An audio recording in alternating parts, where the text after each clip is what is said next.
É bom que a gente já começa o ano fazendo exercício, né? Senta, levanta, senta, levanta. Ok. Meus irmãos, texto que vai servir de base para nossa reflexão está no livro de Mateus, Evangelho de Mateus, capítulo 14, versículos de 22 a 36.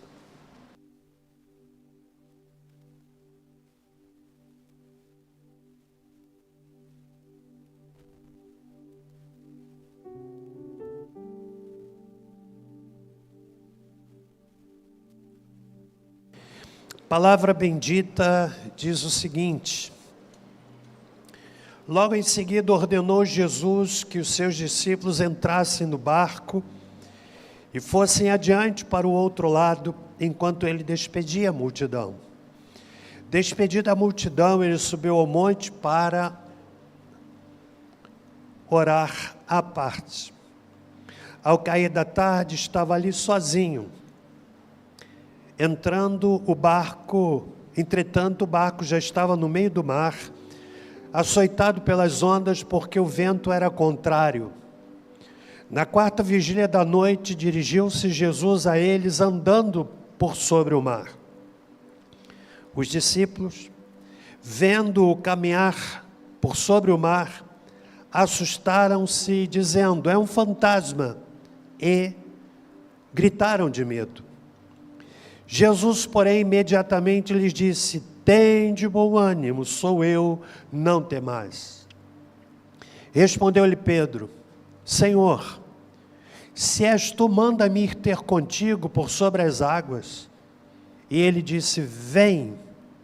E Pedro, descendo do barco, andou por sobre as águas para ir ter com Jesus.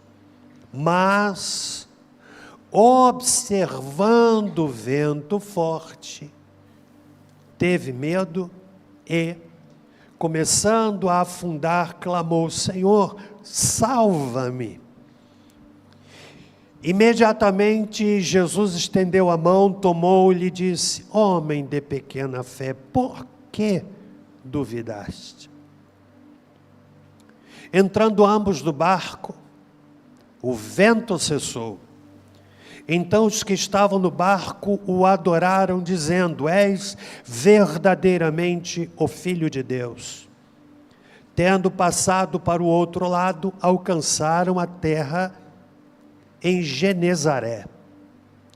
Quando os homens daquele lugar o reconheceram, mandaram mensageiros por toda a região e lhe trouxeram todos os que estavam enfermos. E lhe rogavam que ao menos eles pudessem tocar a orla da sua veste. E todos os que a tocavam ficavam sãos. Senhor, este é o ponto alto do culto. É o momento da proclamação da palavra. Que o Senhor possa usar o pregador. Que a palavra flua trazendo encorajamento, fortalecimento, exortação, orientação, consolo para cada um de nós aqui. Em nome de Jesus. Amém. O tema da nossa reflexão é como enfrentar o medo com a graça de Deus. A experiência que os discípulos iriam enfrentar fazia parte dos desígnios do Senhor Jesus. Razão porque no verso de número 22, Jesus ordenou que os discípulos entrassem no barco e fossem adiante para o outro lado. Na verdade, o episódio que temos aqui em tela, que temos aqui em análise, não se tratava de um milagre para as multidões que acompanhavam Jesus. O foco dessa experiência eram os discípulos.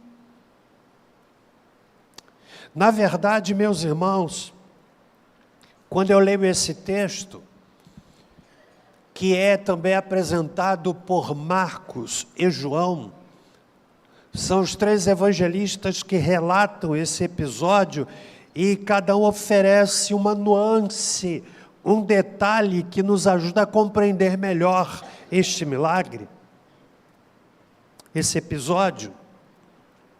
Eu diria que a palavra que resume esse trecho é a palavra medo. Palavra medo. E o medo é um dos sentimentos que, em certa medida, é natural. Faz parte da experiência humana. Abraão, por exemplo, teve medo e mentiu dizendo que Sara não era sua esposa. Gênesis capítulo 12, a partir do verso 10. Elias teve medo de Jezabel. Está em 1 Reis, capítulo 19, versos de 2 a 4. Você deve se lembrar que Jezabel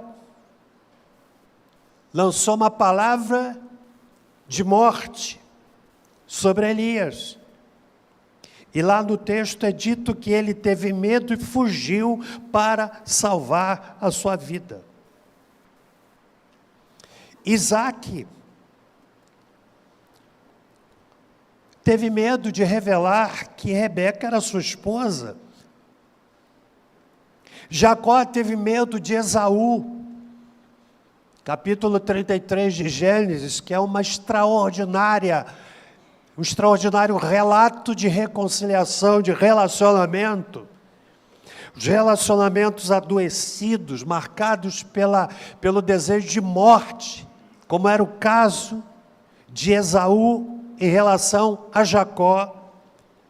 E a gente tem no capítulo 33 de Gênesis o encontro, o epílogo, a cura de um relacionamento que foi marcado pelo ódio, mas Jacó teve medo. Pedro teve medo do Sinédrio e por isso negou Jesus. Quantas vezes ele o negou? 3 vezes.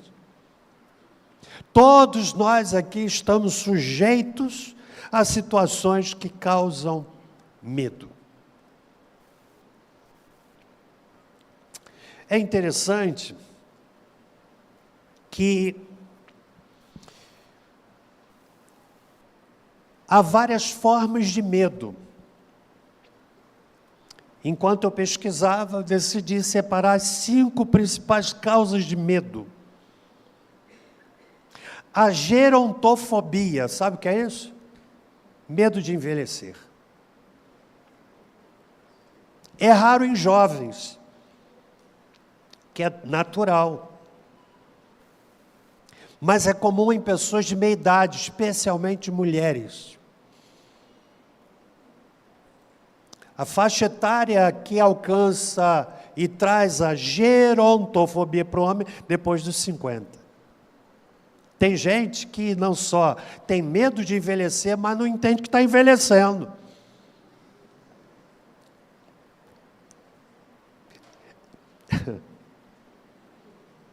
Que provocação para falar sobre isso.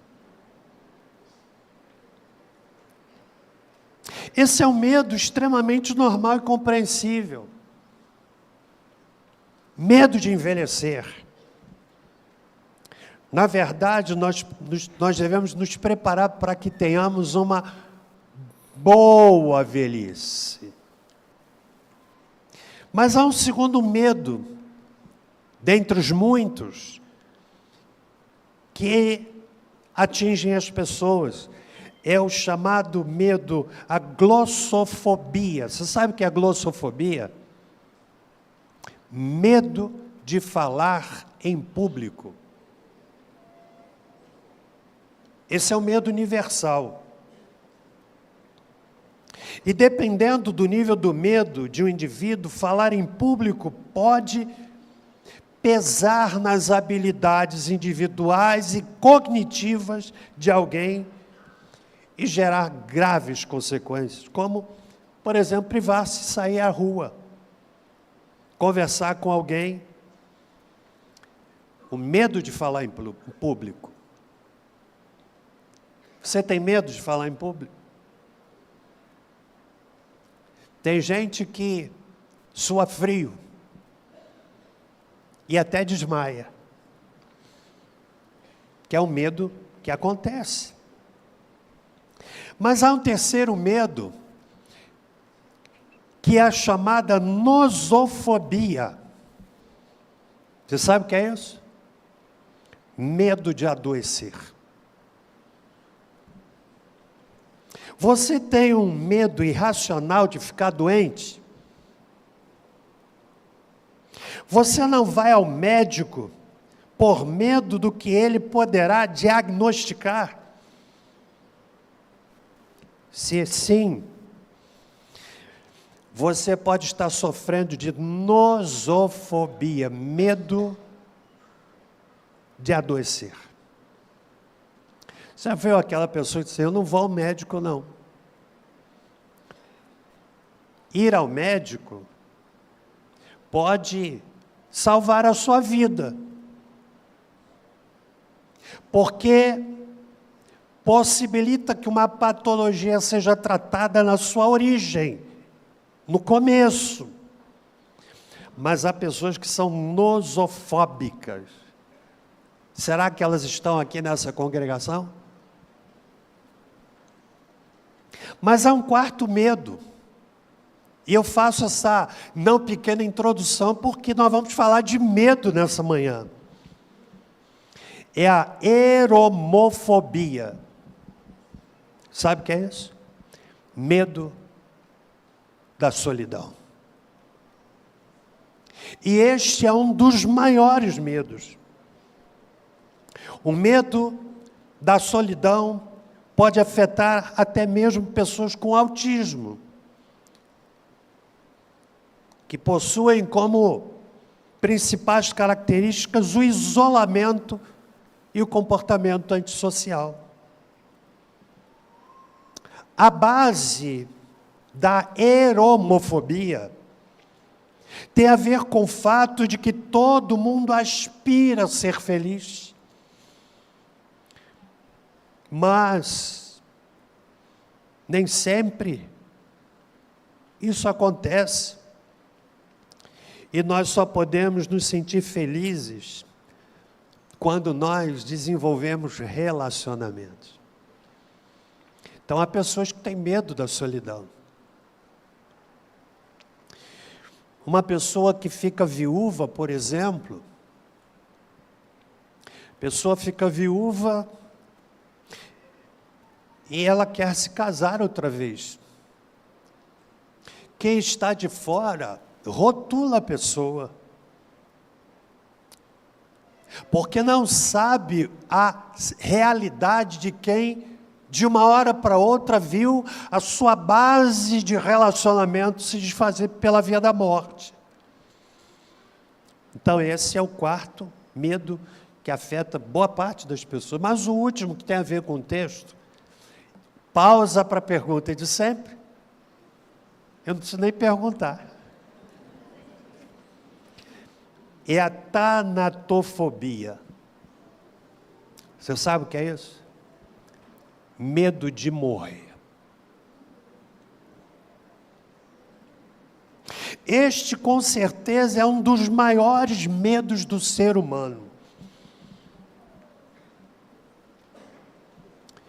Às vezes a pessoa é temente a Deus, mas quando o cheiro da morte se aproxima, ele diz, cruz credo.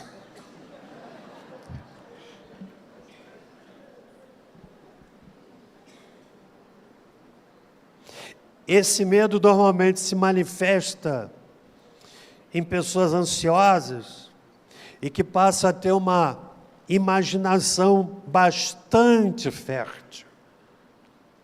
Eu já falei para você que é o bom morredor e o mau morredor. O bom morredor é aquele que sente uma dor na ponta do dedão e já fica imaginando que vai perder a perna. É um bom morredor.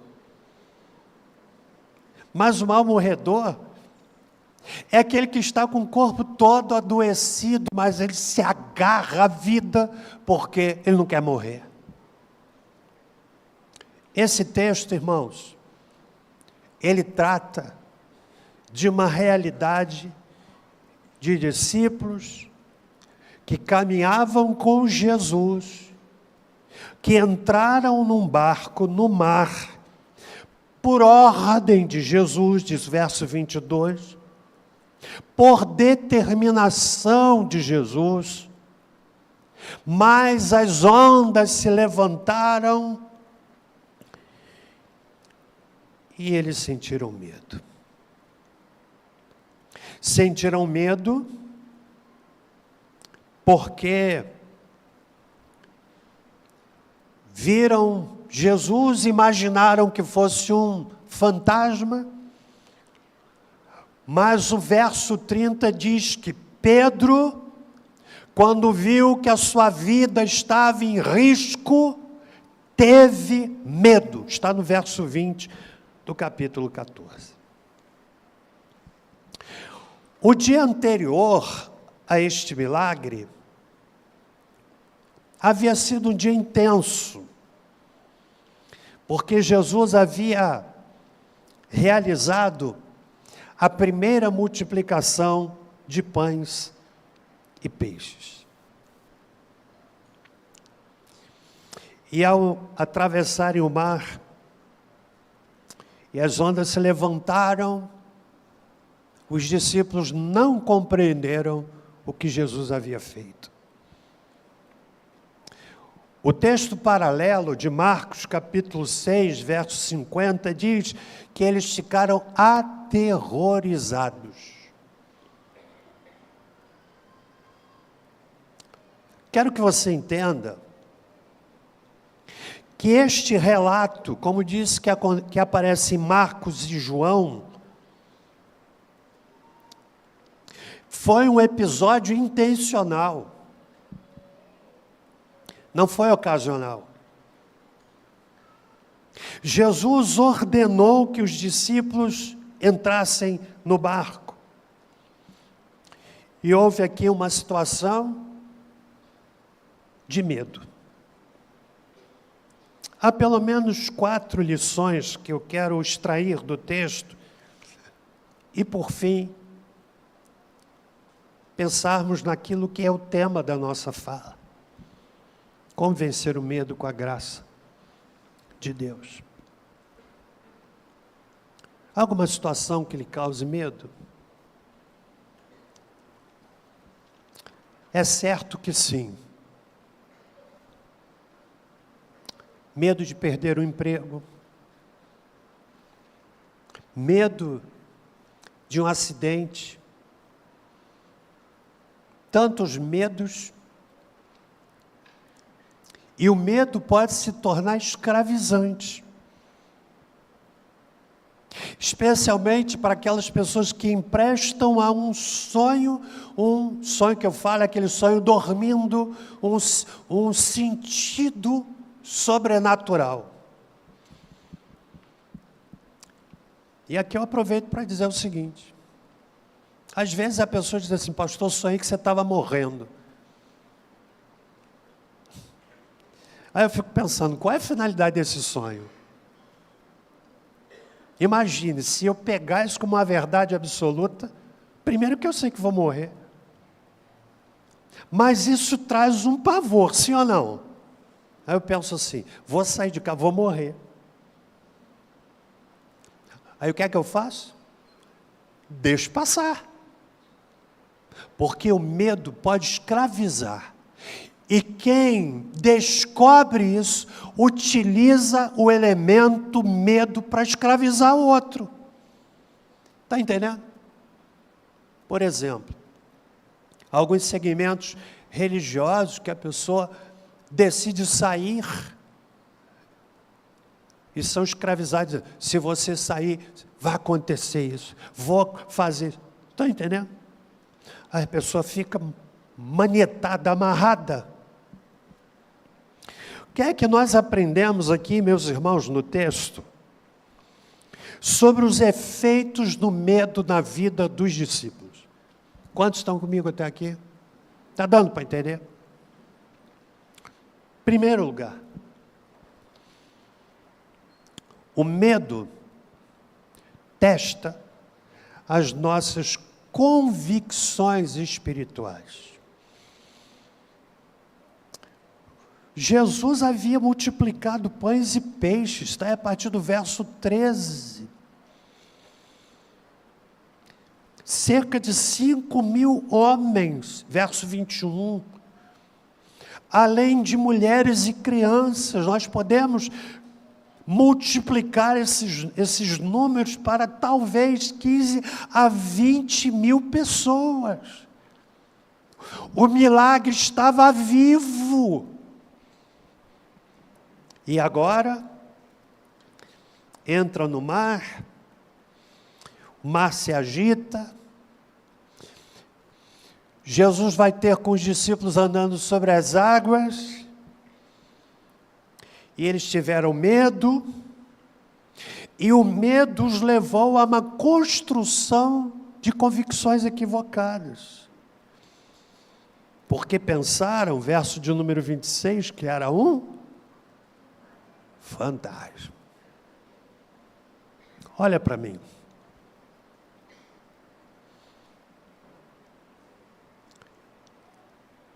Lá em Marcos 6:52, o Senhor Jesus, o texto faz uma conexão desse episódio com a multiplicação dos peixes, e lá é dito que eles não tinham compreendido o milagre dos pães, antes o seu coração estava endurecido.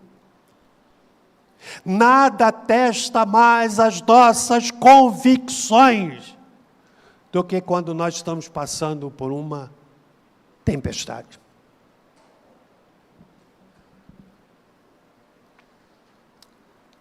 Aliás, o medo de fantasma chama-se espectrofobia. Você não encontra base na Bíblia para fantasma. Os discípulos caminhavam com Jesus.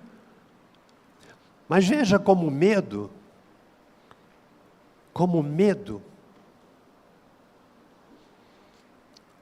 mostrou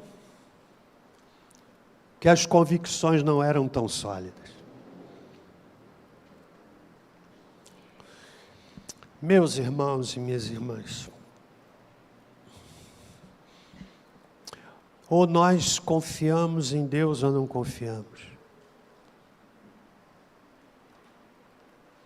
Há pessoas que têm um nível de intimidade com Deus em um determinado momento e outro em outro momento. No tempo da aflição, da dificuldade, da tempestade, elas são tão apegadas a Deus. Frequentam reuniões de oração, fazem jejum, até dizimam, até cantam no coro. Mas quando a tempestade passa, parece que a história muda. Você está entendendo?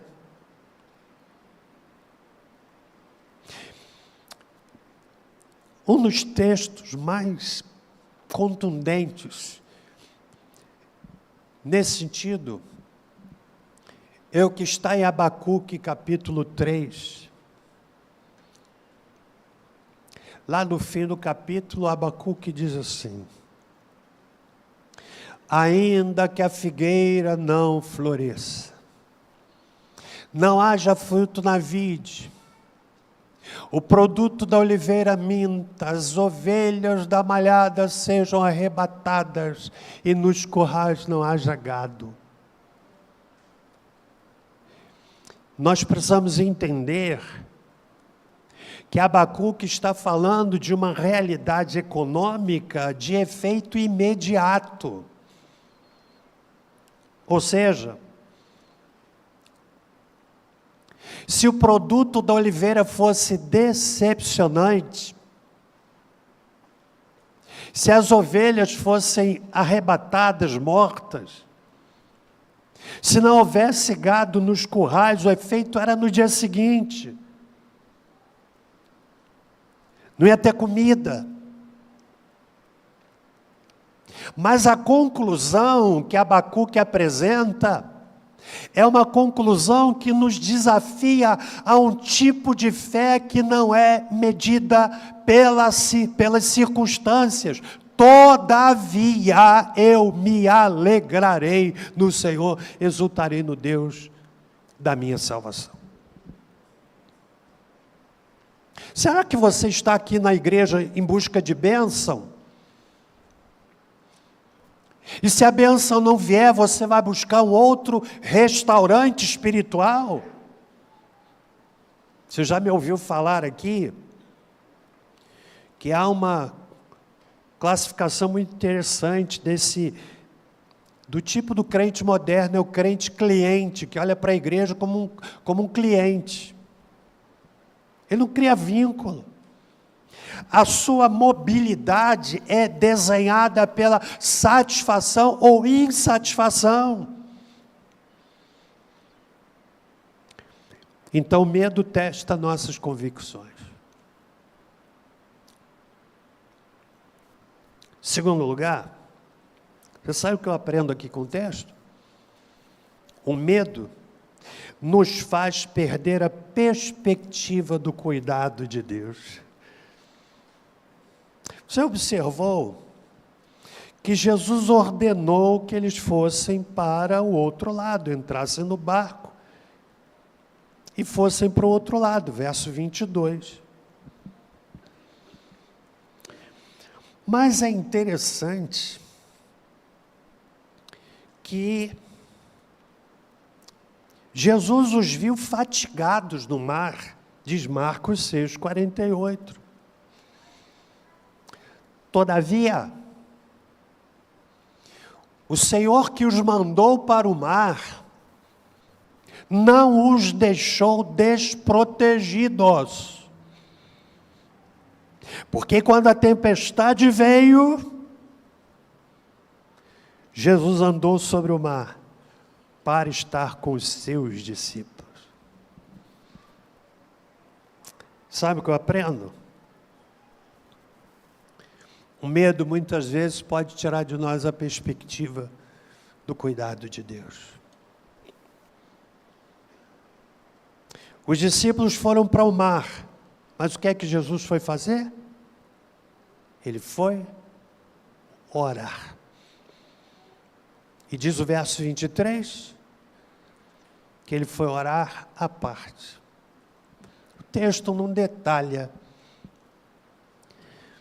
mas não é estranho concluirmos que naquele encontro de oração, os discípulos faziam parte dos motivos da oração.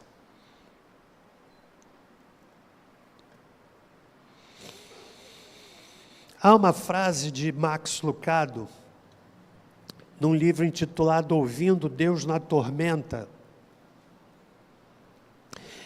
E essa frase eu acho fascinante. Diz ele: mesmo que você nada ouça, Ele está falando. Mesmo que você nada veja, Ele está agindo. Com Deus não há acidentes. Eu vou repetir. Mesmo que você nada ouça, Ele está falando. Mesmo que você nada veja, Ele está agindo. Com Deus não há acidentes. Mas o medo tem a capacidade de roubar de nós a perspectiva do cuidado de Deus. Você entendeu que o milagre da multiplicação dos pães estava fresco? citei aqui que Marcos faz essa referência dizendo que eles não entenderam o milagre. Porque se tivesse entendido, não teriam ficado apavorados. Seja com inusitado, do incomum, do raro, de ver alguém andando sobre as águas, como no caso de Pedro, de ter colocado seus pés para fora do barco, e as águas se tornaram solo firme, sobre as quais ele andou por algum tempo. Terceiro lugar, você sabe o que eu aprendo? O medo, ele é amplificado quando nós estamos cansados. Marcos 6, capítulo 6, verso 48, Marcos diz que, e nos informa que os discípulos estavam fatigados. O medo potencializa, o cansaço potencializa tudo. O mar da Galileia fica a 210 metros abaixo do nível do mar. O ar fresco que vem das montanhas se precipita sobre o lago e desloca ar úmido e quente, causando fortes movimentos das águas. Os discípulos entraram no mar ao cair da tarde, diz o verso de número 23. Ou seja, por volta mais ou menos das 18 horas. Preste bem atenção nesse detalhe. O texto diz, no verso 25, que na quarta vigília da noite é que Jesus se dirigiu a eles. Significa dizer, já que a quarta vigília era o período que vai de 3 a 6 horas da manhã, eles entraram no mar ao cair da tarde, 18 horas, e Jesus foi se encontrar com eles entre 3 e 6 horas da manhã. Aí eu pergunto, né? Na minha mente, assim, por que Jesus não foi logo? Sabe por quê? Porque Ele trabalha em nós no tempo da espera. Essa semana eu estava num podcast, eu falei, fiz referência a um texto muito legal, que eu quero que você venha comigo, Gênesis capítulo de número 25. Estão comigo até aqui, irmãos? Os coríntios estão acompanhando? Às vezes a gente tem ideia assim de oração, né? Orei hoje, a resposta veio no dia seguinte. A gente não tem essa ideia? Você conhece a história de Isaac? Verso 19, diz assim, são estas as gerações de Isaac, filho de Abraão. Abraão gerou a Isaac. Verso 20, Gênesis 25. Preste bem atenção no detalhe. Isaac tinha 40 anos quando tomou por mulher a Rebeca, filha de Betuel, arameu, de Padarã e irmã de Labão, arameu. Quantos anos ele tinha? Isaac, verso 21, orou insistentemente ao Senhor por sua mulher, porque ela era estéril. O Senhor ouviu as suas orações e Rebeca, sua mulher, concebeu. A gente lê esse texto, a ideia que a gente tem é a seguinte: Isaac foi para uma reunião de oração, daquelas de fogo. Ainda eu não sei o que é oração de fogo. Insistentemente, e a ideia que a gente pode ter é que ele orou insistentemente, aí no dia seguinte, de manhã, Rebeca chegou e disse, querido, estou grávida. Parece que é assim? Sim ou não? Mas não foi assim que aconteceu não, irmão. Vamos ver o que diz o texto. Os filhos lutavam no ventre dela e ela disse, por que isso está acontecendo comigo? E foi perguntar ao Senhor. Ele orou insistentemente, Deus ouviu tanto que mandou logo gêmeos. O Senhor lhe disse, 2 nações há no teu ventre, 2 povos se dividirão das tuas entranhas, e um povo será mais forte do que o outro povo, e o mais velho servirá ao mais moço. Cumpridos os dias para que desse à luz, havia gêmeos no seu ventre. Saiu primeiro ruivo, todo revestido de pelo, por isso lhe chamaram Esaú. Depois saiu o seu irmão, agarrado a sua mão ao calcanhar de Esaú, por isso lhe chamaram Jacó. Agora olha só, tinha Isaac quantos anos? Quando Rebeca os deu à luz. Quantos anos de oração? Quantos? Quantos? E que tipo de oração? E que tipo de oração? Às vezes a pessoa diz assim, estou cansado de orar.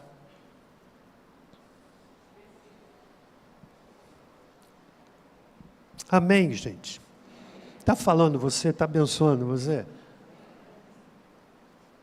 Sim ou não? Sim ou não? Quarto lugar, o medo pode nos levar a tirar o foco de Jesus. Venha comigo em Mateus 14. Aí Jesus se apresenta.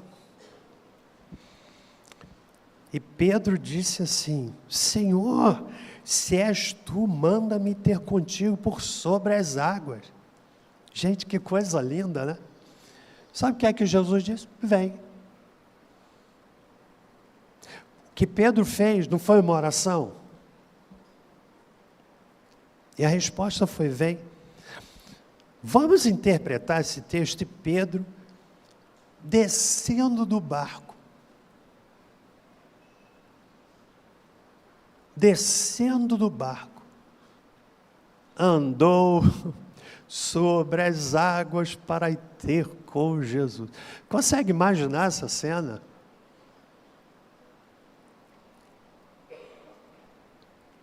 Agora olha o verso 30.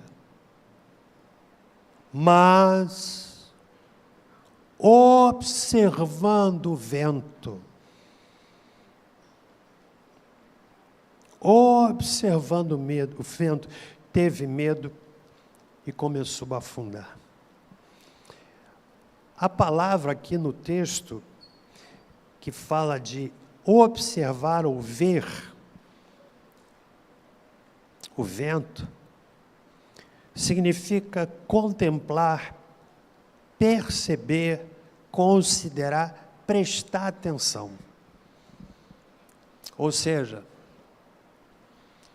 Pedro começou a afundar porque começou a prestar atenção na água e não em Jesus. Enquanto ia na direção de Jesus, Pedro viveu um milagre. Qual foi o milagre? Qual foi o milagre? Qual foi o milagre? Senhor, se é o Senhor, posso ir até ele? Vem. A gente precisa viver essa dimensão do vem. Então, o milagre, o medo nos leva a tirar o foco de Jesus. Se eu finalizasse a fala aqui, meus irmãos, eu não estaria ajudando você a entender o que fazer, como vencer o medo. E aqui o medo independe se é nosofobia, se é o medo de doença, se é o medo de envelhecer, se é o medo de morrer, seja lá o que for. O que eu quero dizer para você é que esse texto nos oferece pelo menos 3 ações que nos ajudam a vencer o medo. Você quer saber quais são? Em primeiro lugar, o medo é vencido com a certeza da presença de Jesus no meio da tempestade. O texto diz que os discípulos estavam ameaçados, mas o verso 25 diz que Jesus dirigiu-se a eles. Ou seja, eles estavam no barco, mas não estavam sozinhos.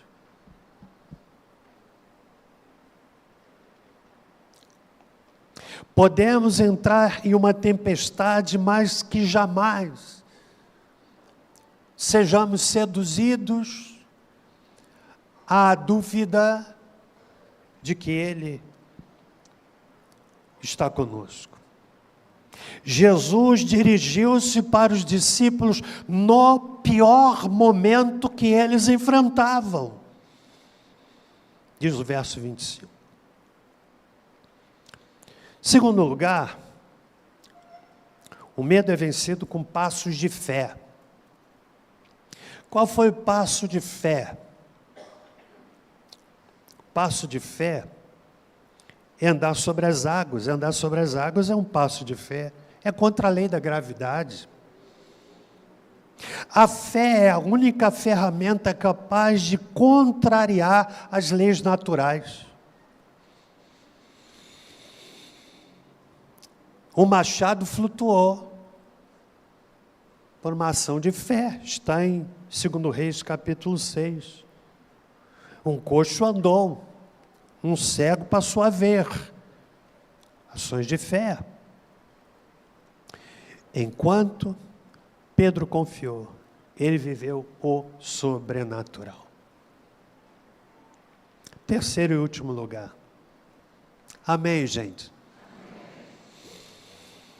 O medo é vencido com a certeza da presença de Jesus conosco. Olha que coisa linda. Você sabe quando é que o vento cessou? O texto diz, no versículo 32, que quando Jesus entrou no barco com Pedro, aí sim, o vento cessou. Jesus no barco. Com Jesus no barco, tudo vai bem. Mas, pastor, com Jesus no barco, tudo vai bem. Ainda que a gente não veja. Entende isso? Você entendeu a dinâmica de Isaac? Quem é que está orando 5 anos por um motivo? Levanta a mão. Quem é que está orando 10 anos? Quem é que está orando 20 anos? Quem é que está orando 30 anos? E tem uma coisa interessante, irmãos. Que muitas vezes a gente nem vai ver a resposta da oração.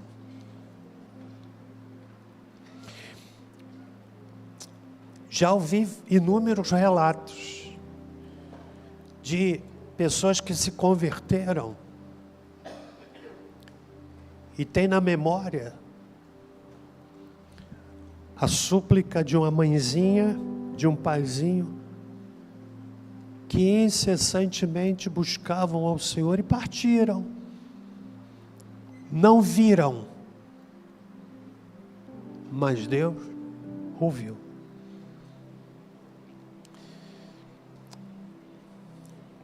Que o Senhor nos ajude. Você entendeu de verdade, irmão? Você está lutando com algum medo?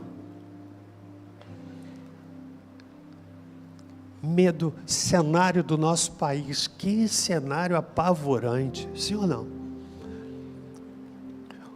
Ontem de manhã eu estava andando no comércio da cidade Eu fiquei assustado quando eu fui à rua da estação, gente. Fechado, aluga-se, fechado, aluga-se, aluga-se, fechado. No centro da cidade a gente vai passando, fechado, fechado, fechado. Fomos a São Paulo, mês e meio atrás, enquanto a gente ia na estrada, a gente olhava galpões, fechado, aluga-se, fechado, aluga-se. Que coisa assustadora. Quem tem comércio sabe como é isso. Vende o almoço para pagar a janta. Com agravante de leis trabalhistas que são assustadoras. Redução de carga de trabalho, mas não redução de tributos.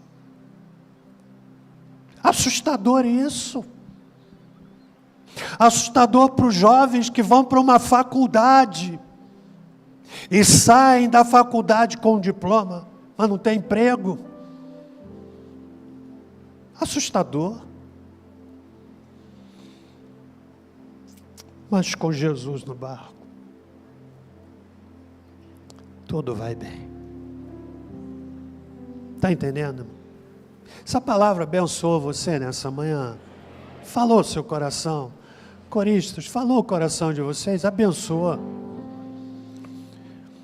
Vamos ficar em pé.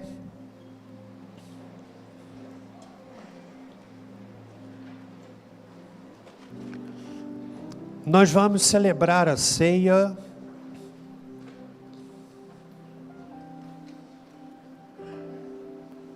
Alguém não foi servido? Aqui, olha. Sirva ali, irmão. Pode ir ali, irmão Edson. Aqui rapidamente. Alguém não foi servido? Levante sua mão. Quem não foi servido? Alguém mais? Alguém aqui, o diácono aqui, por gentileza? Sirva aqui, irmão, também. Alguém mais? Que é à minha direita, esquerda, todos serem servidos.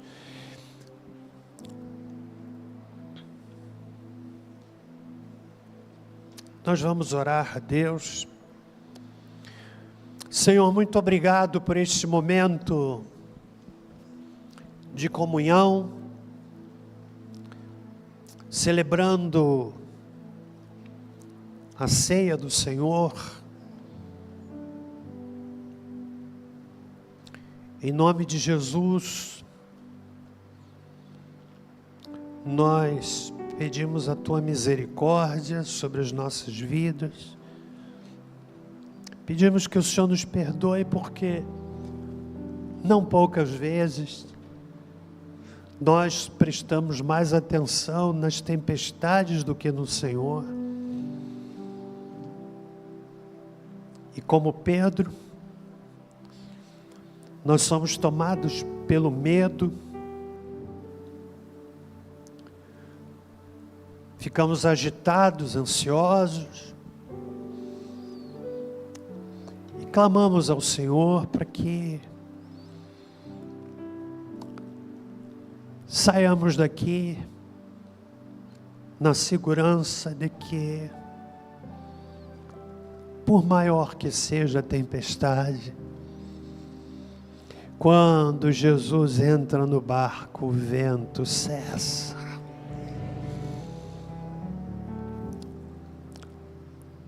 Em nome de Jesus. Abençoa-nos, Senhor. Tem misericórdia de nós, Senhor. O Senhor sabe aqui o medo que cada um de nós muitas vezes agasalha.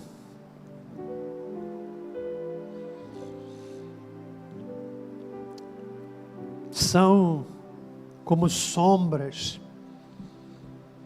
que vão enredando, como uma névoa que vai envolvendo. E nós acabamos, ó Deus, não poucas vezes, nos esquecendo daquilo que o Senhor já fez. Os discípulos se esqueceram da multiplicação dos pães e peixes. Um milagre que estava tão fresco. Mas nós somos como eles, Senhor. Por isso pedimos que o Senhor tenha misericórdia de nós. Abençoa a tua igreja. E agora que vamos celebrar a ceia, que o façamos com sentimento de verdadeira comunhão com o Senhor e com o nosso irmão. Em nome de Jesus. Amém. Se você quiser trocar o cálice com o irmão, você pode fazê-lo. Se você quiser.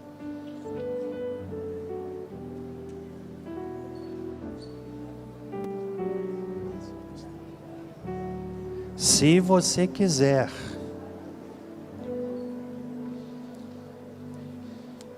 Feito isto, levante-se junto, olha, para que possamos celebrar juntos. Vamos participar da ceia juntos então, em nome de Jesus. Primeiro o pão, depois o suco.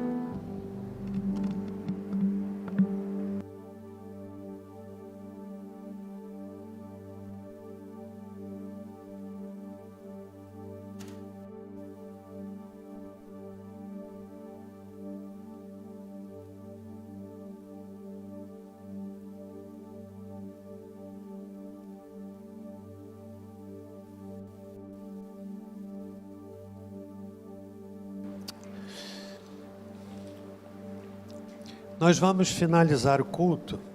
Tem algum louvor para nós encerrarmos aqui?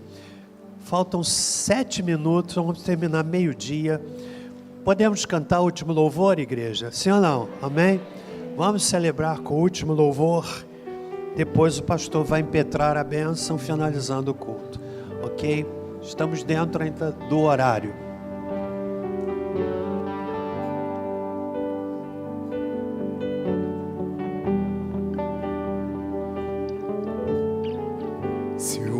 Se agitar e tudo escurecer, e eu sei que eu não vou sobreviver.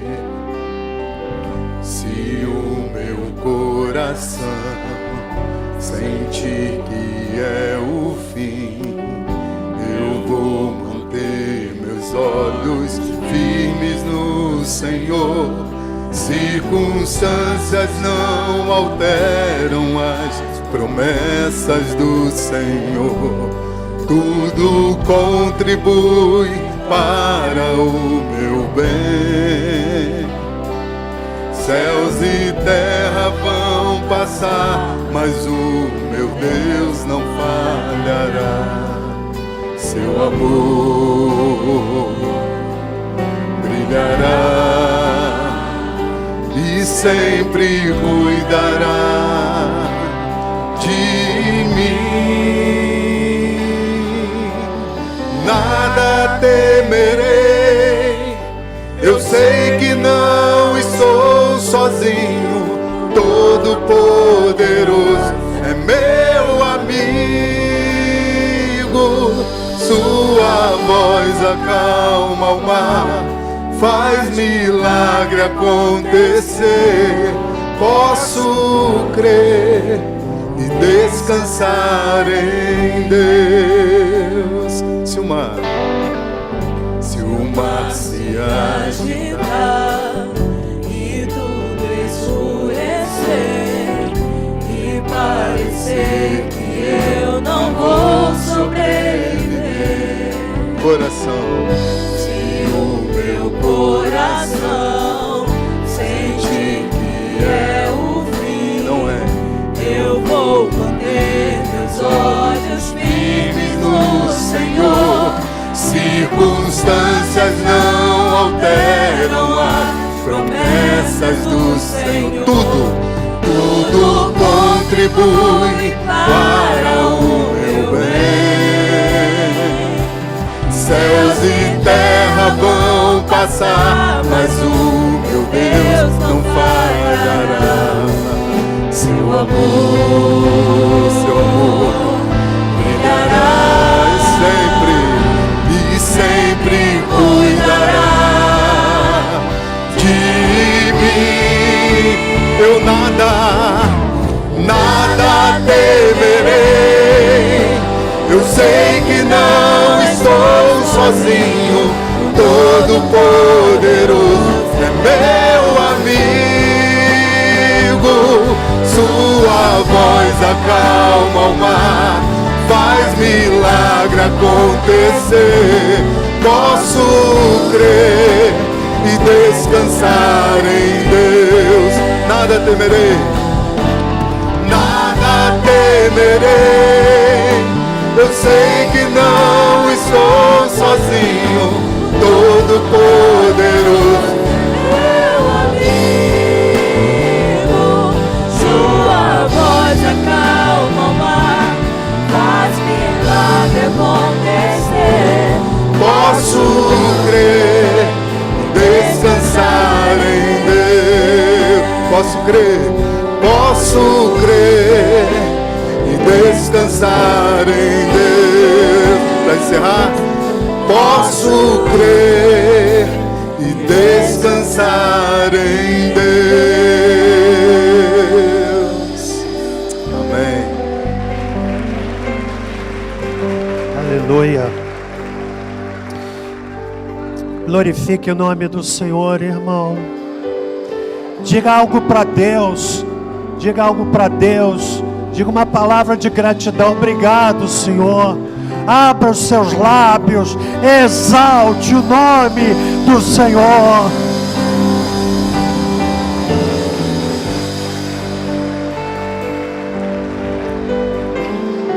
Senhor, muito obrigado pela experiência de culto desta manhã. Que nada roube a semente plantada. E agora que vamos para os nossos lares, nós fazemos debaixo desta bênção. Que o amor de Deus, o nosso Pai, a graça salvadora de Jesus Cristo, a doce consolação do Espírito Santo conosco seja. E com todo o povo de Deus, pela face da terra espalhado, desde agora e para todo sempre. Amém. Vá em paz, Deus abençoe.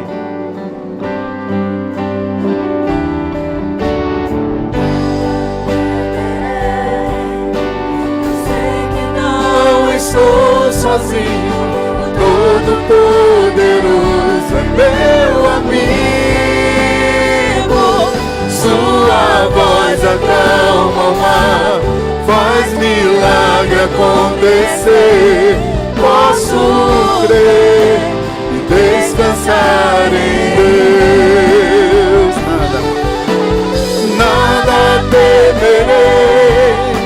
Eu sei que não estou sozinho.